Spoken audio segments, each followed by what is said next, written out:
In 1986, Adelaide is vacationing with her parents in Santa Cruz. While her father is distracted by a game, Adelaide wanders off. After avoiding a man holding a sign with a Bible quote, Adelaide goes down some dark stairs and ends up on the beach, where she sees a storm coming. Then she notices an abandoned funhouse of mirrors and goes inside. She wanders around and is startled by the game's fake owl. Suddenly, the power goes out, and Adelaide accidentally bumps into a mirror. She starts whistling as she looks for the exit, and to her shock, someone whistles back. At that moment, Adelaide bumps into another mirror, but when she turns around, her reflection doesn't. When the other girl finally turns, Adelaide can only stare in horrified shock. In 2019, a now adult Adelaide and her family arrive at their summer home to spend their vacation.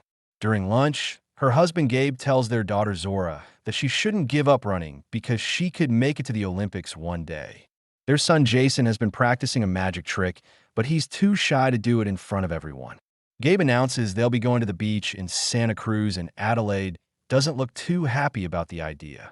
She remembers how her parents talked about her after the funhouse incident, saying she was only missing for 15 minutes, but she still seemed to have PTSD. They wanted her to share her story, but she refused to say a single word.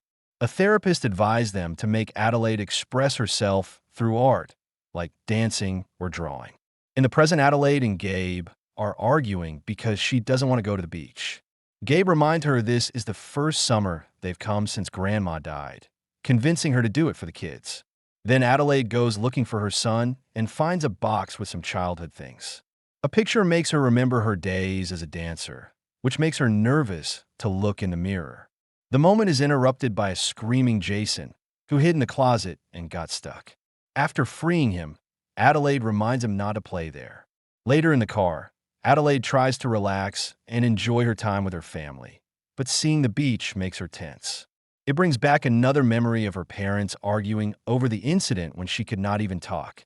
She snaps out of it when she hears an ambulance and notices the paramedics taking a dead man away. Adelaide recognizes him as the guy with the Bible sign from the carnival. At the beach, they hang out with the Tylers, although Adelaide doesn't like Kitty very much and puts up with her because their husbands are friends. Zora doesn't like Kitty's daughters either because they're mean. Kitty wants to chat, but Adelaide tells her that talking is hard for her. Being surrounded by so many loud people makes Adelaide nervous again, and she ends up zoning out until she almost gets hit by a frisbee.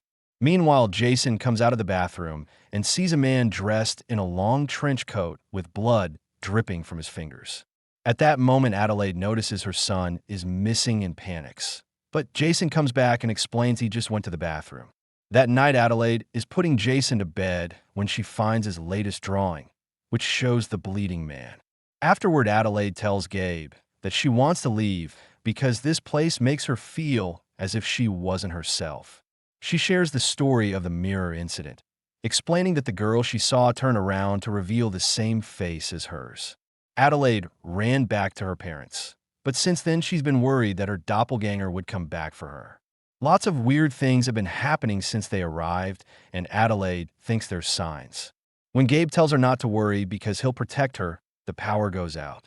Then Jason comes to tell his parents there's a family in the driveway. They take a look and confirm there are 4 creepy-looking people outside, holding hands. Adelaide immediately panics and calls 911 while Gabe goes outside to tell the strangers to leave his property. None of them react, so Gabe goes back inside, and Adelaide tells him the cops will arrive in 14 minutes. Unwilling to wait that long, Gabe grabs a bat and leaves the house again to threaten the strangers. Suddenly, the 2 small figures hide, and the tallest one starts approaching Gabe, who panics and rushes inside. Zora runs to hide upstairs and notices one of the strangers climbing a tree, while another one looks through the window to stare at Jason. Adelaide brings her children close, and Gabe stands by the entrance, hearing the big stranger pounding on the door. At that moment, the pounding stops, and the stranger begins whistling as he finds the spare key under a fake rock. When he tries to open the door, Gabe pushes back to keep him out, only for the stranger to reach inside and steal the bat. He hits Gabe with it to bring him down, and the door opens to reveal Abraham, who looks exactly like Gabe. The other strangers get inside by breaking the windows, and the family is shocked to notice these people are an exact copy of them. The only difference is that they are all wearing red jumpsuits and carrying scissors. The doppelgangers turn on the fireplace and appear to communicate only with grunts except for Adelaide's copy Red, who talks with a very raspy voice. She begins telling the story of a girl who had a shadow, explaining that they were tethered together. When the girl ate, she was given good food, but the shadow had to hunt and eat raw rabbit. On Christmas, the girl would get wonderful toys, but the shadow had old things that would hurt her hands. One day, the girl met a prince and fell in love, but the shadow met Abraham. It didn't matter if the shadow loved Abraham or not. Since he was tethered to the girl's prince, the shadow had to marry him too. When the girl had a beautiful daughter, the shadow gave birth to a little monster. Then the girl had her second child, and the doctors opened her belly, but the shadow had to do it by herself. The shadow really hated the girl for a long time until one day the shadow realized she was being tested by God.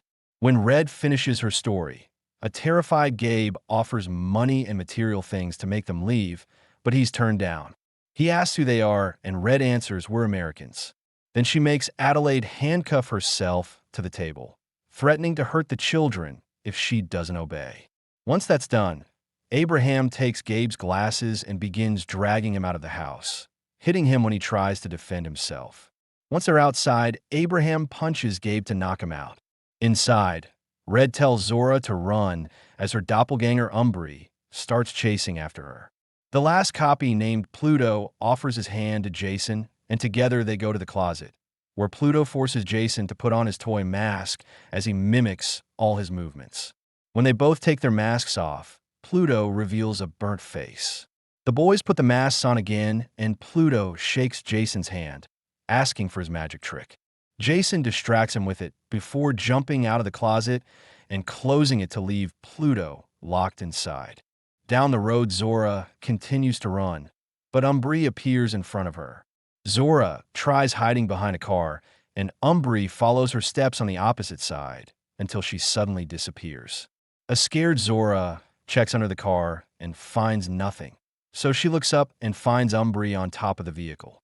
At that moment, the car's owner comes out to complain, so Zora takes the chance to run away while Umbri kills the guy with the scissors.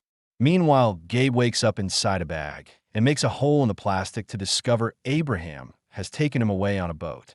The engine suddenly stops, and Abraham starts hitting while yelling grunts at the people in the house. While he's distracted, Gabe breaks out of the bag and hits him with the bat, causing him to fall into the water. At that moment, the engine starts again, and the boat moves, dropping Gabe in the water too. After going around for a few minutes, the engine stops once more, and Gabe uses the chance to return to the boat. However, while he's still climbing, Abraham appears behind him and tries stabbing him with the scissors. After some struggle, Gabe decides to headbutt the engine to activate it, and the machine immediately kills Abraham. In the house, Adelaide asks what they want. Red says they want to take their time because they've been waiting for this day for very long. They call this event the untethering. Red pushes Adelaide's head against the table, cracking the glass, but she lets go when she hears Pluto crying out. Red goes to free her son and starts making her way back, only to stop when she finds the box with Adelaide's childhood things. She stares at the bunny before cutting off its head. In the living room, Adelaide tries to remove the handcuffs to no avail. Then she stretches her legs to grab a fire poker and uses it to break the table, finally freeing herself. Keeping the poker as a weapon, Adelaide searches the house and finds Jason. Pluto is coming after them, so Adelaide begins pushing furniture to block his way. Then she and Jason rush outside where they reunite with Zora. Together, they run to the pier and get on the boat with Gabe, who drives his family away while the doppelgangers watch from afar. Meanwhile, Kitty thinks she heard something outside her house and sends her husband, Josh, to investigate. Josh says he sees someone only to reveal he's just kidding. When their twin daughters come out to ask what's happening, another set of doppelgangers appears. Their faces match Kitty's family. They wear red jumpsuits and can't talk. They also have scissors which they use to kill the whole family. At that moment, Adelaide's family knocks on the door. When fake Josh opens, Adelaide notices the jumpsuit and the blood, so she hits him on the head with the poker. Josh is unbothered and grabs her arm, so the other doppelgangers can drag Adelaide inside. Then Josh comes after Gabe, who starts running while his kids go into the house. After Zora grabs a golf club, the siblings find the bodies on the floor. They can hear screaming coming from above, so Jason grabs a heavy decoration, and the duo starts making their way upstairs where they find the dead twins. One of the fake sisters is doing a bunch of handsprings and blocks the siblings' way, but Zora hits her with a golf club and makes her fall to the ground floor, killing her. The other sister appears behind her, and Zora begins fighting her, hitting her with the club a few times until she goes down. Now Zora can continuously beat her up until this sister dies too. In the bedroom, Adelaide is handcuffed to the bed while fake Kitty is putting on makeup. Kitty threatens Adelaide with the scissors but pulls away at the last second. Then she looks in a mirror to do it on herself. On the pier, Gabe hides inside a boat. When fake Josh comes looking for him, Gabe shoots a flare at his face to kill him. Kitty looks through the window when he hears the shot and moves her mouth as if screaming and then laughing, but no noise comes out. Zora arrives and tries to attack her by surprise. However, Kitty turns around and pushes her onto the bed. When Kitty is about to stab her with the scissors, Jason hits her from behind to bring her down. Afterward, the whole family reunites in the living room, and Adelaide tries calling the police, but nobody picks up the call. They turn on the news and learn that doppelgangers wearing red jumpsuits have been appearing all over the country to kill the person with their matching face using scissors. Some people claim they came out of the sewers. Now the doppelgangers are holding hands on the street, forming a human chain. Gabe thinks they're safe here in Kitty's house, but Adelaide argues with him until she convinces him it's better to leave the country. The kids and Gabe go outside while Adelaide searches for the car keys, noticing something weird in the room. She rushes to grab a pan and turns around just in time to hit Kitty with it. Then the women start fighting, and Adelaide finds some scissors on the floor, so she uses them to stab Kitty and kill her for good. At the same time, Jason comes inside, looking for his mother, and watches her kill Kitty. Afterward, they rush outside, and the whole family gets in the car only to find Umbri in the middle of the road. Zora starts the car to run over her, but Umbri jumps and lands on top of it. She starts hitting the windows with the scissors, so Zora speeds up for a while, then suddenly stops the car, sending Umbri flying into the woods. Adelaide goes to check if she's truly dead and finds Umbri stuck on some branches but still alive. The face reminds her too much of Zora, so Adelaide goes back to her family and leaves Umbri to die slowly alone. In the morning, the family makes it to town and finds their original car in flames with Pluto standing nearby. Adelaide approaches him with gentleness, but Jason realizes it's a trap, and the family immediately leaves the car.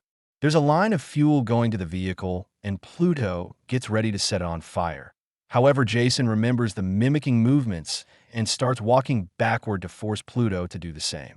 While Pluto falls into the flames of the burning car, Red uses the chance to kidnap Jason. Adelaide desperately goes looking for them and reaches the beach, where more doppelgangers are holding hands. She enters the Mirror Funhouse and destroys the owl that scared her as a child. Then she finds a door at the back and opens it, which allows a rabbit to escape. Adelaide makes her way through a machinery room and downstairs. After going through a few doors, she gets on an escalator that takes her to an underground tunnel full of rabbits. There are dozens of doors down here, and Adelaide checks one by one until she finds Red drawing people holding hands on a board in a classroom full of cages. Red explains it was humans who built this place, and they were able to create copies of bodies, but not of their souls. There's only one soul shared by two. These copies are the tethered, and were used to control the ones above like puppets.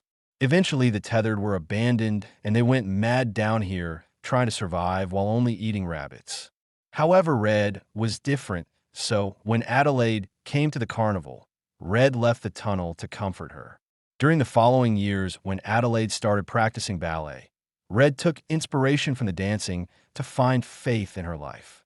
She started to make a plan so all the tethered people could finally have time on the surface too. Using ballet moves, Red moves around the room and stops the table that Adelaide pushes to then stab her hand with the scissors and slap her, causing her to drop the poker.